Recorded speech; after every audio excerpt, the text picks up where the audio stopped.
আজকে তোমাকে একটা ডার্ক সাইকোলজি বলছি, তবে আশা করছি তুমি এটা কারোর উপর ব্যবহার করবে না। যদি তুমি কাউকে কন্ট্রোল করতে চাও তবে তার আত্মবিশ্বাসকে ভেঙে দাও, তারপর দেখবে সে শুধু তোমার কথাই শুনছে। হ্যাঁ, এটা অদ্ভুত শোনালেও এই টেকনিকটাই ডার্ক সাইকোলজির একটা বাস্তব অস্ত্র। যখন তুমি কাউকে বারবার জিজ্ঞেস করো, তুই ঠিক বলছিস তো, তোর মাথা ঠিক কাজ করছে তো, তুই সবসময় ভুল কাজ করিস কেন বলতো, সে ধীরে ধীরে নিজের উপর কনফিউজ হয়ে পড়ে।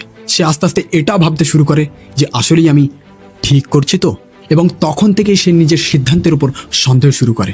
সে নিজের অনুভূতিতেই বিশ্বাস রাখতে পারে না, এবং তখনই তোমার কথাই সত্যি বলে মনে হয় তার কাছে। এই টেকনিকটার নাম গ্যাস লাইটিং। এটা এমন এক ধরনের মানসিক নিয়ন্ত্রণ যেখানে মানুষ বুঝতেই পারে না যে সে ম্যানিপুলেট হচ্ছে। আর সবচেয়ে ভয়ঙ্কর দিক, এই জিনিসটা হয় বন্ধুদের মধ্যে, পরিবারে এবং প্রেমেও। তাই যখনই কেউ তোমার আত্মবিশ্বাসকে প্রশ্ন তোলে, তুই পারবি তো, তোর দ্বারাই হবে না, তখনই বুঝে যাও তাকে বিশ্বাস করলে তুমি তোমার নিজের জীবনটাই হারাবে। নিজেকে এই টেকনিকের থেকে রক্ষা করো। সবার কথা শোনো, কিন্তু দাঁড়াও নিজের ভরসা আর নিজের বিশ্বাসের ওপর।